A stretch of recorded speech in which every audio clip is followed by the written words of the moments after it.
दोस्तों 2 मार्च को हमारा कक्षा 11वीं का अंग्रेजी का एमपी बोर्ड का वार्षिक परीक्षा का पेपर होने वाला है। इसलिए लगातार मैं आपको तैयारी कराते जा रहा हूँ। इसलिए पहले ही दोस्तों आपकी हॉर्नबिल बुक के पोस्ट प्रोजेक्टी के साथ ही सप्लीमेंट्री रीडर बुक स्नैपशॉट के इंपॉर्टेंट क्वेश्चन आंसर बता दिए हैं। आपको इंपॉर्टेंट पोस्टर हो गया, नोटिस हो गया, एडवर्टाइजमेंट हो गया, साथ ही फिल इन द ब्लैंक्स भी बता दिया, इंपॉर्टेंट लेटर बता दिया है। सभी टॉपिक आपको लगभग कंप्लीट करा दिए हैं। क्रम से दोस्तों वीडियो देखना चाहते हैं क्लास 11th वार्षिक परीक्षा इंपॉर्टेंट क्वेश्चन आंसर प्लेलिस्ट है। प्लेलिस्ट पे जाकर क्रम से वीडियो देखकर आप तैयारी करते जाइएगा। ओके, पूरी प्लेलिस्ट फॉलो कर लेते तो इंग्लिश में दोस्तों आप क्या है बेहतरीन स्कोर करेंगे।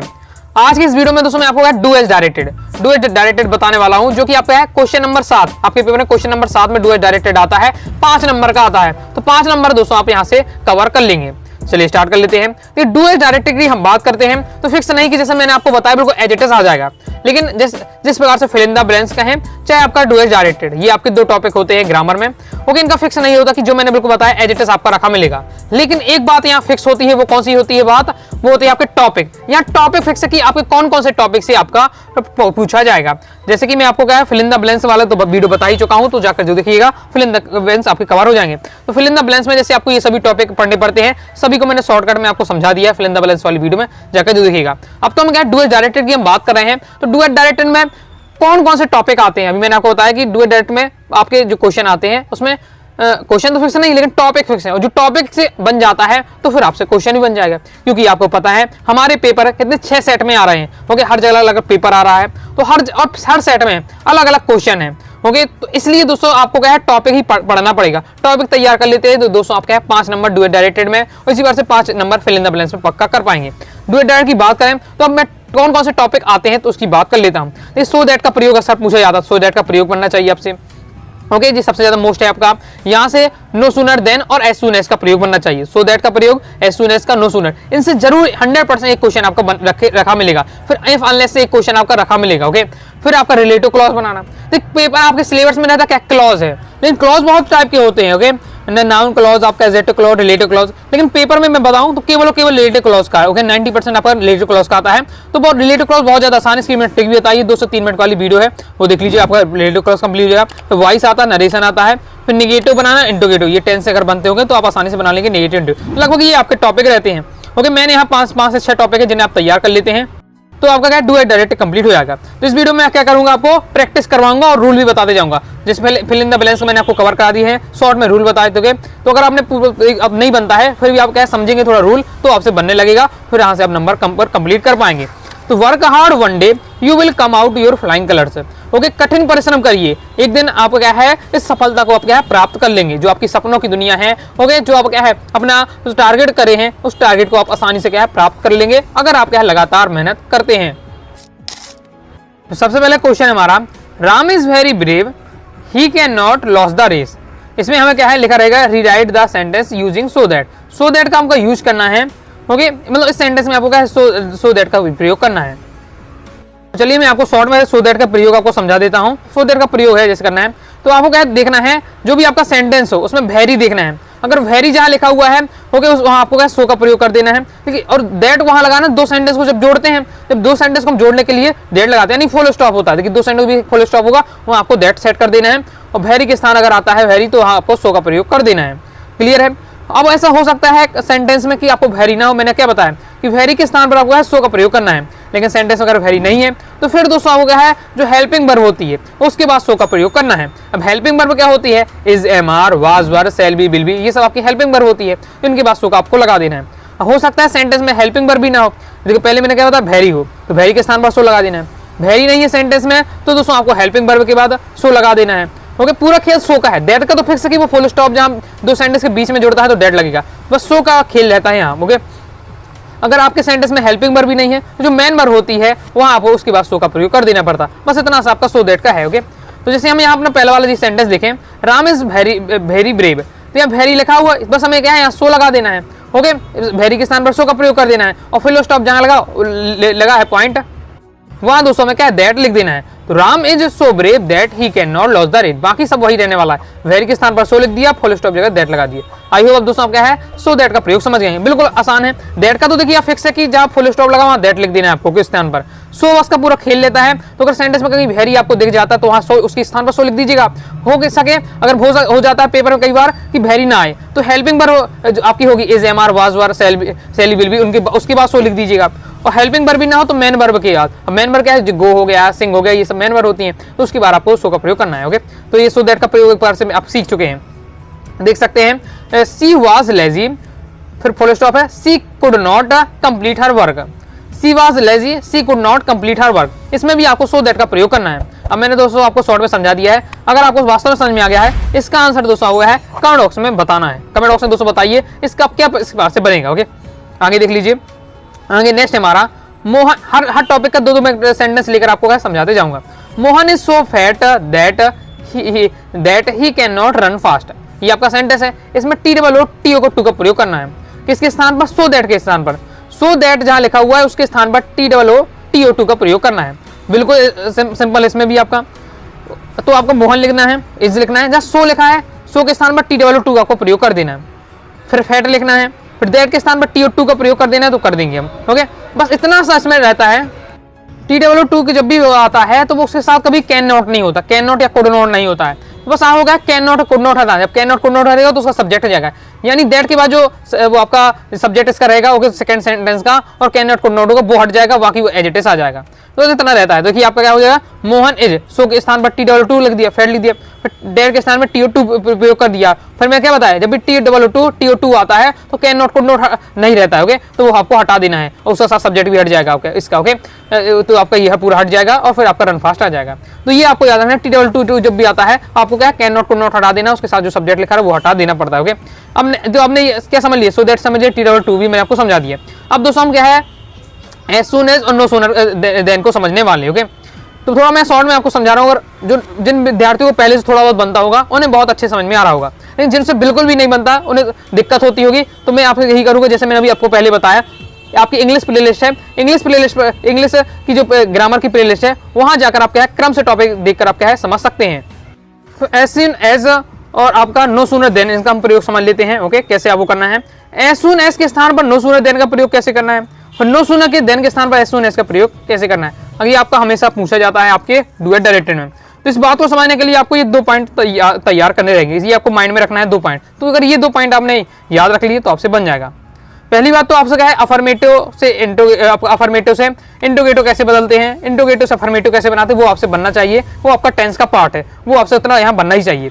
अब यहाँ याद रखना है एज सून एज की जो दोस्ती है, ओके, उसकी मित्रता है किससे, अफर्मेटिव से है।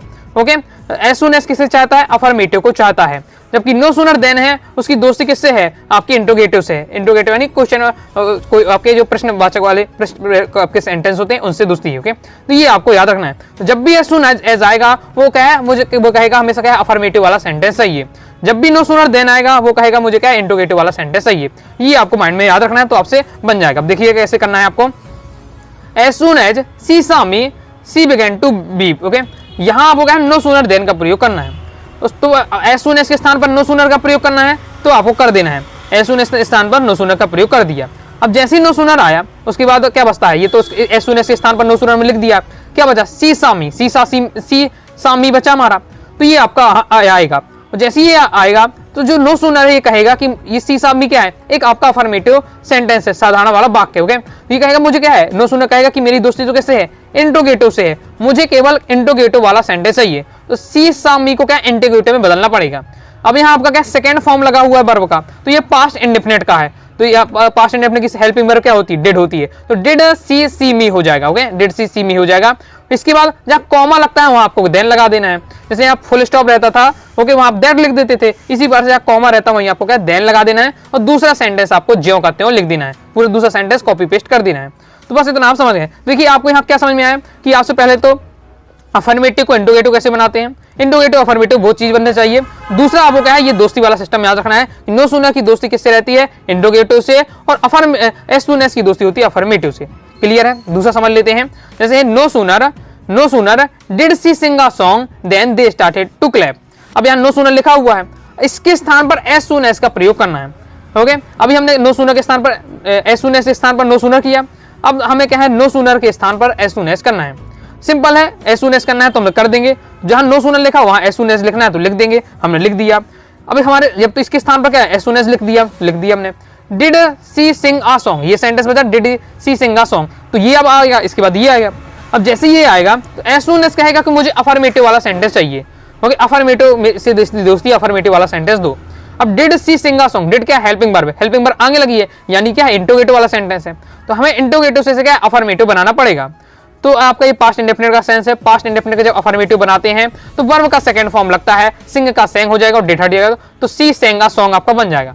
फिर इसके बाद जहाँ देन है वहां आपको कॉमा लगा देना, देन है। अब क्योंकि यहाँ तो कुछ होता नहीं, एज सून एज तो यूज हो गया है, और उसके अलावा देन भी हटाना पड़ता है, तो नो सूनर हटेगा तो नो सूनर देन के साथ आता है तो देन भी हट जाएगा, तो यहाँ देन के स्थान पर कॉमा लगा देना है, बाकी जो सेंटेंस है वो आपको पूरा लिख देना है। ओके, अगर आपसे अफर्मेटिव से नेगेटिव, नेगेटिव से आपका अफर्मेटिव से आपका इंटरोगेटिव, इंटरोगेटिव से अफर्मेटिव नहीं बना तो फिर दोस्तों आपको दिक्कत हो जाएगी। ओके, तो आपको टेंस नॉर्मल बनना ही चाहिए। यहाँ से अब आगे देख लेते हैं, he what a car, he went to market. Okay, as soon as का प्रयोग करना है। कई बार ऐसे ये बहुत ही इस प्रकार का बहुत ही कम सेंटेंस आता ही नहीं इस टाइप का, लेकिन बनना चाहिए कि जिसमें आपको एज सून एज का प्रयोग करना है, लेकिन नो सूनर है ही नहीं है, नो सूनर है ही नहीं है, तो कैसे करना है, तो एज सून एज से करना तो कर देंगे, बस यहाँ वो कॉपी पेस्ट आपको सेंटेंस को कर देना है। लेकिन वो उस सेंटेंस को पहले, दो सेंटेंस है आपके यहाँ, तो उस सेंटेंस को पहले लिखना है जिसमें काम हुआ हो। ही वॉट अ कार, उसने कार खरीदी। Okay, he went to market, वह मार्केट गया। तो पहले क्या कार खरीदना है तो पहले बाजार जाना पड़ेगा, तो पहले बाजार जा रहा वाला सेंटेंस आएगा, फिर उसके बाद कार वाला आएगा, जिसमें काम पहले करना हो, फिर उसके बाद वो आपका सेंटेंस पहले आएगा, जिसमें काम बाद में होगा वो सेंटेंस बाद में आएगा। लेकिन इस टाइप का कम आता है। ये आपके दो टाइप के आते हैं, नो सूनर के स्थान पर एज सून एज करो, एज सून के स्थान पर नो सूनर करो। ओके, और डिटेल से समझना चाहते हैं तो आप क्या है इंग्लिश ग्रामर की प्लेलिस्ट पर जाकर देख सकते हैं। नेक्स्ट हमारा क्वेश्चन है, सीसा में सी बिगन टू बीप, इसमें नो सूनर देन का प्रयोग करना है, एज सून एज जबकि है नहीं है तो नो सूनर करना, कर दिया हमने। इसके बाद क्या कहा जा रहा है हमारा कि हम जिस सेंटेंस में काम हुआ हो तो उसने पहले देखा फिर वह रोगी। ओके, तो पहले ये वाला सेंटेंस आएगा, लेकिन नो सूनर के साथ जब ये सेंटेंस आएगा इंटरोगेटिव बनाना पड़ेगा, सी सामी का डिड सी मी हो जाएगा, फिर देन लगाकर दूसरा सेंटेंस आपको लिख देना है। ओके, तो ये आपने सीख लिया एज सून एज का। मैंने दो टाइप के आते हैं जो आपको तैयार करके रखने हैं। ओके, इसके बाद अब हम देखेंगे इफ अनलेस का प्रयोग आता है, तो इफ अनलेस का किस बार से, तो if you do not speak English you will lag behind from others. अगर आप क्या है यदि, इफ का मतलब होता है यदि, अनलेस का मतलब होता है यदि नहीं, यानी अनलेस में नहीं ऑलरेडी जुड़ा रहता है। तो यदि आप क्या है अंग्रेजी नहीं आप बोलते हैं तो आप क्या है दूसरों से पिछड़ जाएंगे। इसमें क्या है अनलेस का प्रयोग करना है, सिंपल है, तो इफ के स्थान पर हटा देना है आपको, अनलेस का प्रयोग कर देना है। तो इफ के स्थान पर अनलेस लिखना है तो अनलेस आपको लिख देना है। अब यहाँ से आपको नॉट हट जाएगा। ओके, नॉट हट जाएगा क्यों, तो डू भी आपका हट जाएगा, डू नॉट पूरा नॉट हटेगा तो डू भी आपकी हेल्पिंग वर्ब भी हट जाएगा। क्यों हट जाएगा ऐसा, क्योंकि देखिए इफ में अनलेस में ऑलरेडी नॉट लगा हुआ है, तो यहाँ दो नॉट तो आ नहीं सकेंगे। ओके, इसलिए आपके यहाँ से नॉट हट जाएगा। थोड़ा सा आपको अर्थ से निकालते बनेगा तो और आसान हो जाएगा, ज्यादा रूल में आपको नहीं पढ़ना पड़ेगा। ओके, जैसे if you do not speak English you lag behind from other, यदि आप क्या है यदि और नहीं दोनों अर्थ है, यदि नहीं आप यदि आप क्या है इंग्लिश नहीं बोलते हैं आप दूसरे से पिछड़ जाएंगे। जब अनलेस फिट हो जाएगा तो यदि आप यदि आप क्या है इंग्लिश नहीं बोलते हैं तो आप दूसरे पे चढ़ जाएंगे, तो इसमें नहीं ऑलरेडी इसमें लगा रहता है। ओके, नेक्स्ट हमारा unless you call me I will not attend the party. इसमें इफ का प्रयोग करना है, अनलेस के स्थान पर इफ का प्रयोग करना है, तो अनलेस को हटाकर इफ लिखना है तो हम लिख देंगे। ओके, तो इफ यू कॉल मी, अब आपका यहाँ नॉट लगा है तो नॉट आपका हट जाएगा। देखिए अर्थ से आप पढ़िए, यदि नहीं, यदि आप मुझे नहीं बुलाएंगे I will not attend the party, तो मैं पार्टी अटेंड नहीं करूंगा। ओके, अब यहाँ इफ लगा दिया, इफ यू कॉल मी यदि आप मुझे बुलाएंगे, अब मुझे बुलाएंगे तो मैं पार्टी अटेंड करूंगा। बात देखिए एक ही है, बस घुमा के बोला जा रहा है, यदि आप नहीं बुलाएंगे तो मैं पार्टी में नहीं आऊंगा, यदि आप मुझे बुलाएंगे तो मैं पार्टी में आऊंगा। तो ये इसके अर्थ तो नहीं निकलता है इस पार से, तो थोड़ा अर्थ तक निकाल से भी आप देख सकते हैं और ईजी रहता है। नेक्स्ट हमारा the boy comes every day he is my cousin. इसमें हु का प्रयोग करना है, या पेपर में इस प्रकार से आता है रिलेटिव क्लॉज बनाइए, तो रिलेटिव क्लॉज भी इस टाइप के जो सेंटेंस होते हैं रिलेटिव क्लॉज लिख कर आ सकता है, हु का प्रयोग करना है तो देख लेते हैं। तो इसमें किस प्रकार से रिलेटिव क्लॉज का है, हु का है, तो किस प्रकार से आपको प्रयोग करना है कि आपका जिसकी बात हो जाती है, जिसकी बात की जाती है उसको रखते हैं। इसमें किसी एक लड़के की बात की जा रही है तो द बॉय रख देते हैं, और यदि क्या कोई व्यक्ति है तो हु का प्रयोग करना है, और वस्तु की बात हो रही तो विच का प्रयोग करते हैं। ये रिलेटिव क्लॉज के मैं आपको नियम बता रहा हूँ वैसे। तो यहाँ बॉय की बात हो रही तो हु आ जाएगा। इसके बाद क्या है आपका आएगा कम्स एवरी डे, आ जाएगा। इसके बाद जो आपका दूसरा होगा, इस दूसरा सेंटेंस आ जाएगा इज माई कजन से लिखेंगे। अब ही को हटा दिया, ही इसलिए हटा दिया जो ही किसको प्रेजेंट कर रहा था, लड़के को प्रेजेंट कर रहा था, लेकिन अब लड़के को तो हमने पहले लिख दिया, इसलिए यहाँ आपका ही हट जाता है। यानी जब भी दूसरा सेंटेंस लिखते हैं उसका जो प्रोनाउन होता है उसको हटाकर बाकी लिख दिया जाता है। नेक्स्ट देख लेते हैं, he is very intelligent, the why is wearing a red shirt. यहाँ आपका रिलेटेड क्लॉज भी पेपर में आ सकता है या हु भी लिखकर आ सकता है। ओके, हु का प्रयोग करके सेंटेंस को जोड़िए या रिलेटेड क्लॉज बनाइए, दोनों का यही रहने वाला है। ओके, तो इसमें भी देख लेते हैं, जो मैंने आपको अभी बताया वही आपका रहने वाला है।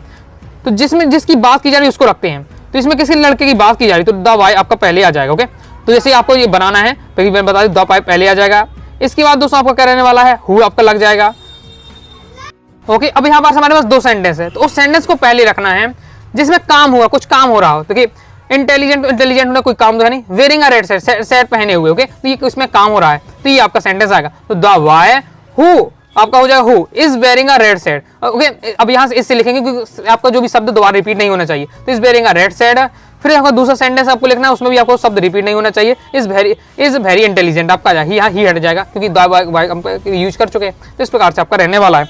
मैं आपको रिलेटेड को समझा चुका हूँ वीडियो में, आप जो मैं आपको हिंदी इंग्लिश ग्रामर की प्लेलिस्ट में जाकर देख लीजिएगा। अगर आपको देखना है तो ये आपके रूल होते हैं, एक बार स्क्रीनशॉट लेकर आप क्या पढ़ सकते हैं और यहाँ से प्रैक्टिस भी आप कर सकते हैं। ओके, आगे देख लेते हैं। नेक्स्ट हमारा आई राइट अ पोएम, इसमें वॉइस को चेंज करना है। तो वॉइस में क्या होता है, देखिए पीछे का आगे, जो पीछे वाला शब्द होता है वो आपका आगे आएगा, तो आप पोएम आ जाएगा। इसके बाद नीचे की सहायक क्रिया, यानी जो सेंटेंस है उसके नीचे वाला जो आपका जो टेंस होता है वो आपका आएगा। आई राइट अ पोएम आपका क्या है, तो आपका ये प्रेजेंट इंडेफिनिट का है, तो प्रेजेंट कॉन्टिन्यूअस की इसमें हेल्पिंग वर्ब लगेगी, तो इज एम आर होगी।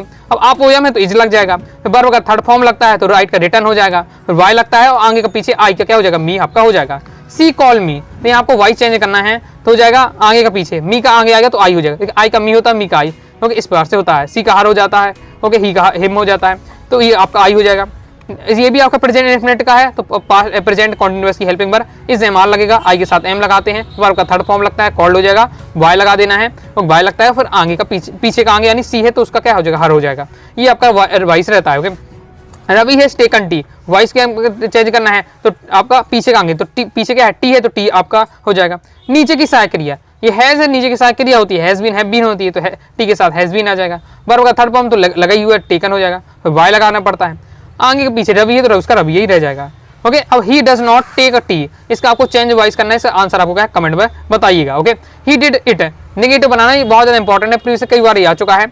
ही ओके, तो एकदम आपको याद होना चाहिए, ही डिड इट का he did not do it होना चाहिए, क्योंकि ये डिड आपको लग रहा है कि ये किसी क्या है, हेल्पिंग वर्ब है, लेकिन हेल्पिंग वर्ब नहीं, ये क्या है, मेन वर्ब है। ओके, तो ये आपका क्या है, आपका डू का सेकंड फॉर्म लगा हुआ है, यानी पास्ट इंडेफिनिट का सेंटेंस है, पास्ट इंडेफिनिट है का सेंटेंस है आपका। ओके, तो यहाँ आपका क्या होगा, डिड नॉट आपका नेगेटिव बनाना है तो आपका डिड नॉट हो जाएगा, और इसी आपका फर्स्ट फॉर्म आ जाएगा, डिड का फर्स्ट फॉर्म डू आ जाएगा, तो he did not do it आपका होना चाहिए। ओके, फिर इस बार से भी कई बार क्वेश्चन आते हैं जिसमें आपको क्या है, मीनिंगफुल सेंटेंस बनाना पड़ता है, जैसे हर पेन पुट इंक सम हर सी, इस बार से लिखा हुआ उसको सेट करो, तो सी पुट सम इंक इन हर पेन, इस टाइप का आपको बनाना पड़ता है। ओके, फिर इस बार से आपका ये दिया हुआ है कि इसमें क्या सेंटेंस अरेंज करना है, there is a little hope of his success, practice से आपको आ जाएगा। ओके, इसी बार से an apple a doctor keeps the doctor away. Okay, तो जी आपको क्या है, इस टाइप के जो सेंटेंस की प्रैक्टिस आपको जरूर कर लेनी है। जैसे आपका ये दिया हुआ है तो अब इसको आपको सेट करके बताइए इसका क्या होगा, Raju right can with hand either, इस बार से आपका दिया इसको सेट करके बताइए, प्रीवियस ईयर में इस टाइप के क्वेश्चन आ चुके हैं। ओके, अब नेक्स्ट देख लेते हैं। नेक्स्ट है the servant gave you all milk, how much का प्रयोग करना है, तो हाउ मच का आपका प्रयोग करना है तो कर देंगे, मतलब उससे क्या क्वेश्चन बनाना है, हाउ मच का प्रयोग करके क्वेश्चन बनाना है। हाउ मच का कर दिया, फिर जिस वस्तु की बात होती है इसको रखते हैं, यहाँ मिल्क की बात हो रही तो मिल्क रख देंगे। इसके बाद जो आपका जो सेंटेंस है उसको आपको क्या इंटरोगेटिव बनाकर लिखना है, तो सर्वेंट गेव यू, तो ये सर्वेंट गेव यू, इसका आपका गेव लगा सेकंड फॉर्म में यानी पास्ट इंडेफिनिट है, तो यहाँ आपका क्या है, did the servant give you आपका बन जाएगा। You must work hard, you want get job, और का प्रयोग करके दोनों कंबाइन करना सिंपल है, दोनों सेंटेंस को लिखेंगे और लिखकर आपको जोड़ देना है। फिर नेक्स्ट आपका है नाइदर नॉर का। ओके, तो हिज फ्रेंड, देखिए जो मैंने पहले बताया वो आपके फिक्स रहते हैं, सो दैट का प्रयोग, तो ये थोड़ा आपको डिफिकल्ट पार्ट हो जाता है, तो इसको स्किप करके आप वो आपको जरूर बनने चाहिए। टू टी का प्रयोग, एज सून एज का प्रयोग, नो सूनर देन का प्रयोग, इफ अनलेस का प्रयोग, वो जरूर आपसे बनना चाहिए। Okay, his friend was not allowed to see him, his brother was not allowed to see him, neither nor का प्रयोग करना है तो नाइदर हो जाएगा दोस्तों आपका, नाइदर हिज फ्रेंड नॉर हो जाएगा his brother not allowed to see him. देखिए जो पीछे वाला सेंटेंस वो एक ही बार, दो बार है तो एक ही बार आएगा, आगे के पास दो आपके जो सब्जेक्ट अलग अलग होते हैं उनको लिख देते हैं नाइदर नॉर लगाकर, ये आपका रहता है। He does his duty, negative change करना है तो देखिए आपका डू में ईएस लगा है, यानी आपका ये आपका डज क्या है, हेल्पिंग वर्ब नहीं, देखने में हेल्पिंग वर्ब लगता है, हेल्पिंग नहीं है, मेन वर्ब है, तो ये आपका क्या ईएस लगा, यानी प्रेजेंट इंडेफिनिट का सेंटेंस है, तो इसका माने he does not do his duty आपका हो जाएगा। नेक्स्ट है she said to me you are right, narration आपको चेंज करना है तो she told me, said to का टोले बदल देते हैं, जोड़ने के लिए हमें क्या है दैट का प्रयोग करना है। ओके, अब यहाँ से आपका क्या है, इसमें इस बार से होता है आपका ये सेकंड फॉर्म है, सेकंड फॉर्म आपका होगा ऑब्जेक्ट के अनुसार, तो ऑब्जेक्ट मी है, मी ओके, तो मी का आई आपका आई बन जाता है।